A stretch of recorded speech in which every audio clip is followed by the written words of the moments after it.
Que tipo de serviço que você mais considera importante?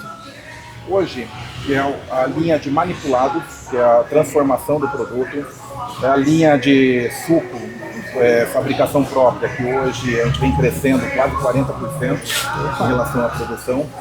A linha de salada de fruta, é tudo a comodidade para o cliente que ele quer, o produto de imediato para consumo. Alguém quer fazer alguma pergunta? Deve ter perguntas aí. Como é que consegue ter uma sessão tão bonita, tão apresentável? A situação está muito bonita. E a gente deve também a parceria muito forte que a gente tem com o fornecedor da CIF, que é o caso Marcelo Martins. Odu, faz por favor. Canta aqui. Bom, nós temos aqui supermercadistas de todo o Brasil, Legal. Inclusive do Paraguai.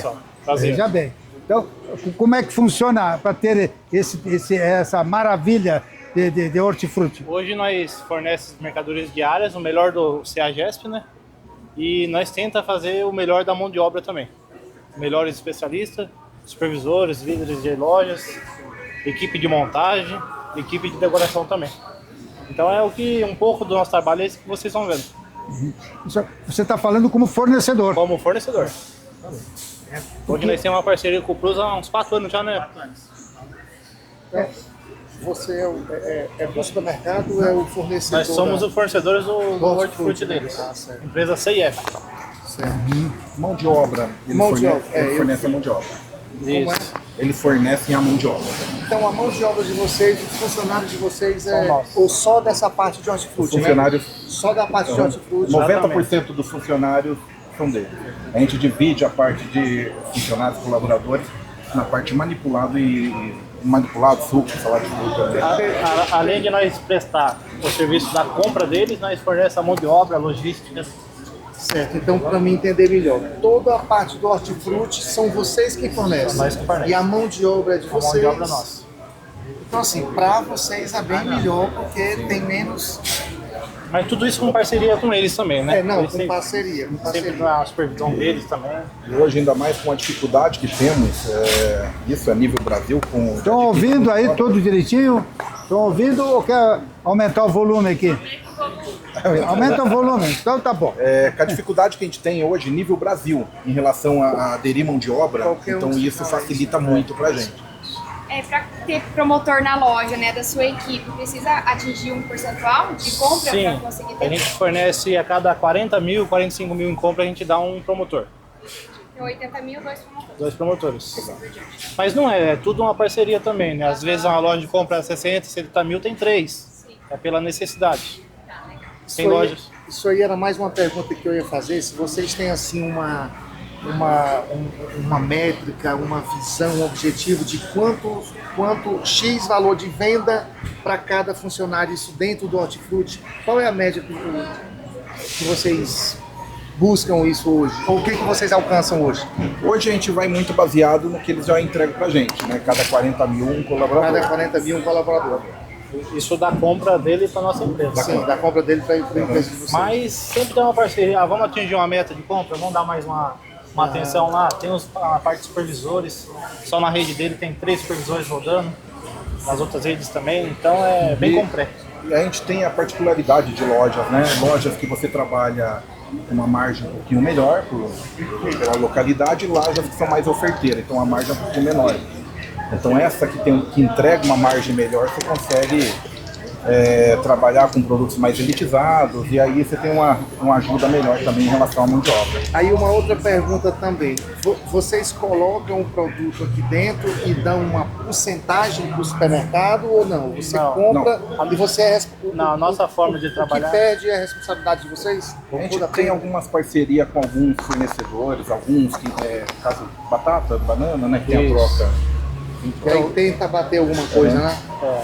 Quando nós entrou, a gente prometeu abaixar a quebra deles com esse trabalho que a gente faz. Diminuir a quantidade de mercadoria na banca e expor mais ela. Então não precisa de tanta mercadoria para chamar a atenção do cliente, igual vocês estão vendo. Então diminui a rentabilidade de quebra na banca. Nós temos entrega diária, então não precisa ter estoque, né? Não precisa trabalhar com estoque, isso é muito importante. Mas aí para os produtos processados, vocês trabalham com uma prevenção de perca? Você consegue fazer um aproveitamento ou nem precisa? Não, sim, processado é 100% reaproveitamento. tirando alguns itens que ele já passou de ter um reaproveitamento e virar um produto fixo. O caso, por exemplo, do suco. Ele já não é mais reaproveitamento, já é um produto fixo, porque deu tão certo a salada de fruta e o suco que hoje virou um produto fixo. A gente tem uma loja também, a gente começou com reaproveitamento nos produtos.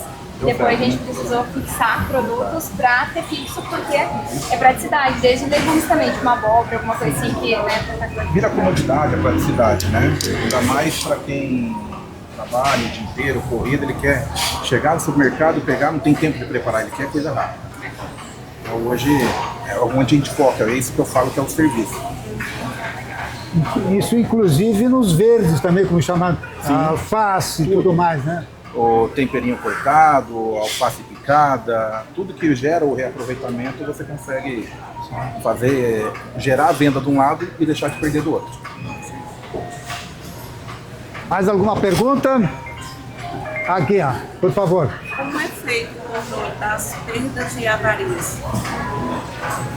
Não entendi. Do hortifruti, como é feito o controle das perdas e avarias do hortifruti? Tem troca? Além dos processados. Tem muitos itens que ele daí não tem condição já de ir para processado, né? O que vai para processado? Aquele item que ele está em condição de consumo, mas não está em condição de venda. O que é perda? Já o que não tem condição nem de consumo. Então, esses itens, realmente, a gente tem alguns itens que ele vai para perda. Hoje a gente trabalha no hortifruti, está com média o quê? 3,5, né? 3,5, 4. 3,5, 4, dependendo da loja, de perda. A perda é razoavelmente bom. Pelo valor agregado de mercadoria hoje, né? Subiu muito. Isso é tudo interno, né? tem uma ficha técnica daí para cada produto. Para cada produto. E além da salada de fruta, por que da salada de fruta, né? Ele já vira um produto fixo. A gente tem outro que é o mix de fruta. Porque daí você tem algumas frutas que você faz o reaproveitamento. Não tem uma fruta fixa ali. E voltando ao assunto em perdas, hoje a gente trabalha com 3,5% a 4%, dependendo da loja. Mas é tudo escaneado, tudo contabilizado e isso está dentro da nossa margem que a gente aplica ao preço de venda. Vocês fazem auditoria, balanço semanal? Semanal, toda segunda-feira. Aqui. Toda semana. Toda segunda? Toda segunda-feira nós fazemos o balanço semanal. Seria o inventário semanal, a quebra do hortifruti se faz todo dia, então. A quebra todo dia. Seria o pico, né? Uhum. Por que o ideal é fazer todo dia? A gente tem variações de preço de venda. Então toda vez que eu jogo ela na quebra, ela vai em cima do preço de venda.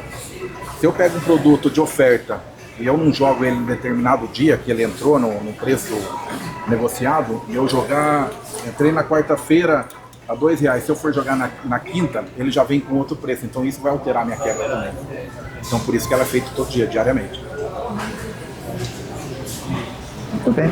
E com isso, parece que o serviço do fornecedor evita de você ter uma equipe para fazer as compras de negociação na facilita SEAG. muito. Na verdade, na verdade. Na logística também, né? E na logística também. Até porque às vezes a gente negocia muito, né? Eu quero trabalhar com determinado item. Eu falo com ele, com o seu cargo, falo.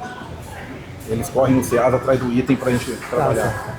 E até uma outra pergunta que eu acho que muita gente gostaria de fazer. Qual é a participação média na tua loja aqui, a Hortifruti? Hoje? Sobre o total de venda. Não, o 15 está na 2, né? Aqui é da 30%. Sobre o total da venda. Não, veja bem, você vendeu, vamos por R$100 mil. Quanto é que representa o Hortifruti? O Hortifruti, ele é 30% da nossa 30%, hein? Então ele é bem... porque o nosso perecíveis, a média da nossa loja perecível, ele participa com 60% a 65%.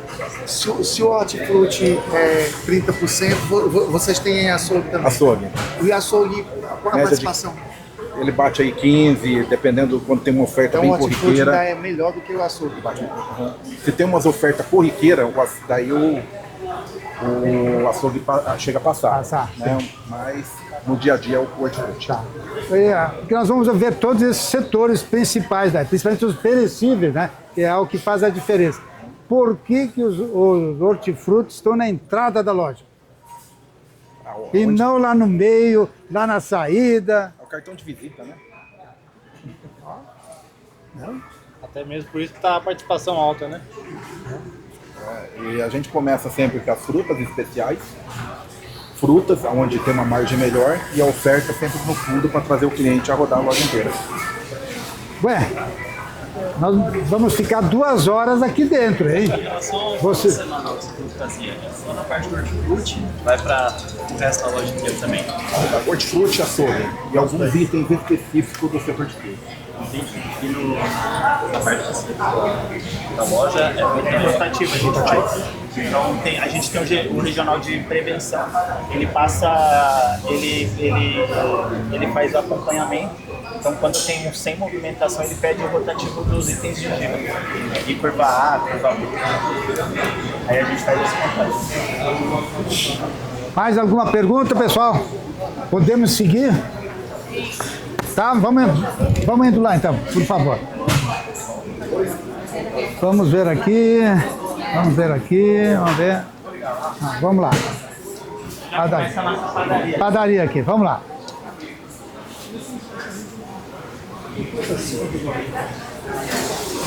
Vamos pra cá.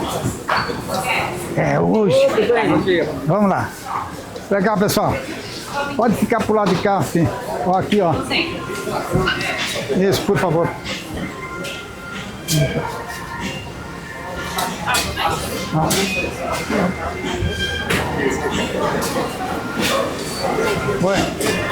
Pode ir pro outro lado, que aí tem os clientes ficam por aqui. Os clientes ficam aqui, nós vamos ficar lá no. Por favor. Tá? Por favor, ali, porque aí os clientes ficam por aqui, tá? Legal. Bom. Muito bom. Bem, agora chegamos na padaria. E agora?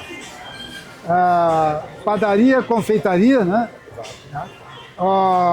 Como é que é a produção? É de pão congelado ou produção própria? Dentro da nossa... Hoje a gente tem 15 lojas na rede. Dentro da loja a gente tem uma variação. Tem lojas hoje que a gente tem a produção, bem artesanal ainda. E tem lojas, eu volto a dizer, por causa da mão de obra, a gente é obrigado a trabalhar com pães congelados. E a gente divide hoje em 2 empresas parceiras também, que é a Foods e a Marcos Pan. Hoje são 2 lojas com Marcos Pan, né, John? E o restante com Foods. Dentro disso também temos parcerias com fornecedores que nos ajudam com a mão de obra técnica, de tanto a Rocha Pan como a Diniz Foods. Beleza. E vamos dizer, assim, os pães, qual é o pão que mais vende?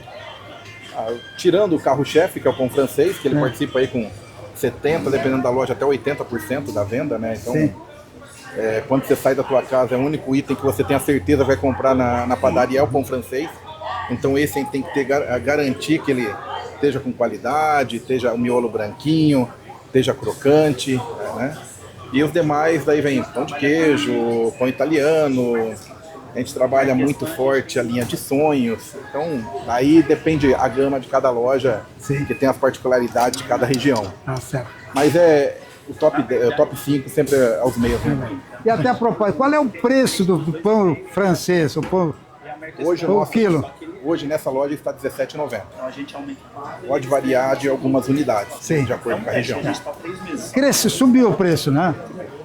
A gente mantém pesquisa de concorrente. Né? Sempre um pouquinho mais baixo, mas pesquisa de concorrente. Infelizmente, né? Tem os custos que não param de crescer, né, pessoal? E tem que estar ligado. Na verdade, pessoal, tem que vender conforme dentro do setor de padaria, eu sempre costumo falar que não é preço baixo, é qualidade. Muito bom. Uma pergunta, e a confeitaria de vocês gera um lucro bom? Porque nós temos bastante problema ali. Parte doce. Confeitaria seca ou fresca? Doce no geral. Mas o que acontece? Bolo, essas coisas, sabe? O problema que você fala é mão de obra, na verdade é do Paraguai. O custo muito alto, né? Porque a confeitaria, o pão francês, ele tem, apesar de ser o item que mais vende, a confeitaria ela tem que te participar aí com uma média de 70% de margem. A confeitaria. Estão ouvindo aí? Margem lisa. Estão ouvindo? O restante tem itens de maior giro, que daí você faz o mix margin, trabalha com 50, 55, para ela te fechar a padaria nos 60, 63%. Mas a confeitaria, porque ela é um itens que não tem percepção de preço igual ao pão francês. Alguém me perguntou se foi ele aqui da receita. Não, a receita quem fazia é minha confeiteira, o padeiro e tal.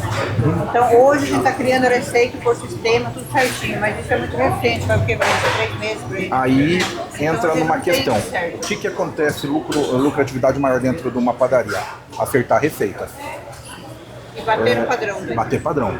Senão eu vou ter custos diferentes e preço de venda não atualizado. Vou comprar recheios com custo alterado e vou estar vendendo o mesmo preço de venda antigo. O confeiteiro, o padeiro, eu vou falar porque eu vim de confeitaria, então o que ele acha que ele deve usar, ele vai usar e sai fora do padrão e não está dentro do seu custo, às Mas vezes. tinha Que esse tá... problema e agora a gente cortou isso agora.